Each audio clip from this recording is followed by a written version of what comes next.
আসসালামু আলাইকুম গাইস, কেমন আছেন সবাই? আশা করি আল্লাহর রহমতে সবাই ভালোই আছেন। আমাদের বাড়িতে সাধারণত কেউ থাকে না, তাই ঈদের সময়টাকে সুন্দরভাবে কাটানোর জন্য আমরা আগে থেকেই ঢাকায় সব কিছু গুছিয়ে নিয়েছিলাম।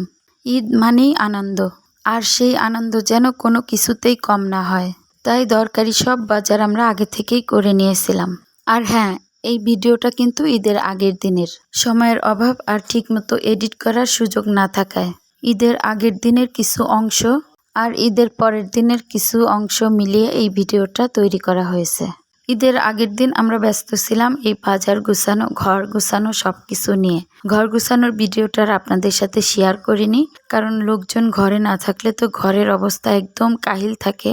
অনেক বিশ্রী অবস্থা ছিল, সেগুলো আর আপনাদের সাথে শেয়ার করিনি। শুধু যে বাজারগুলো আমরা ঢাকা থেকে নিয়ে আসছিলাম সেই বাজারগুলোই গোছানো আপনাদের সাথে একটু শেয়ার করলাম। আর এটা হচ্ছে ঈদের পরের দিনের ভিডিও।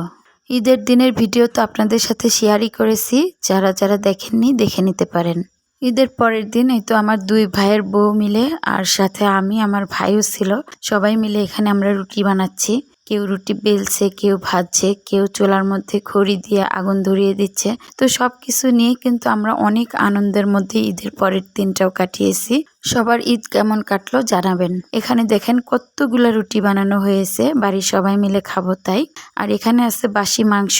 ঈদের দিন একটু বেশি করেই মাংস পাক করা হয়েছিল, তো এখানে বাসি মাংসটাকে আবার এখন গরম করে তারপরে আমরা এখন রুটি দিয়ে খাবো।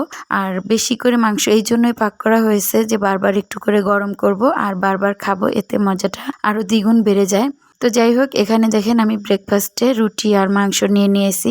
ঈদের পরের দিন আর ব্রেকফাস্টে রুটি মাংস থাকবে না, তাই কি হয়, গরম গরম রুটি আর ঈদের মাংস একদম পারফেক্ট কম্বিনেশন।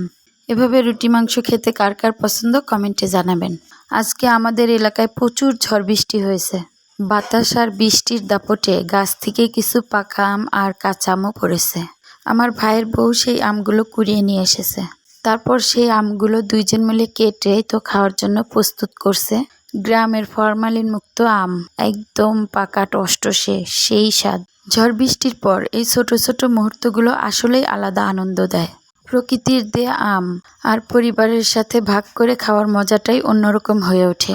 এতক্ষণ যারা এই ভিডিওটা দেখলেন, যদি একটুও ভালো লাগে তাহলে লাইক, কমেন্ট, শেয়ার করবেন প্লিজ। আমার ভিডিওতে তো কোনো শেয়ারই পড়ে না, যদি ভালো লাগে প্লিজ দয়া করে একটা করে শেয়ার করে দিবেন।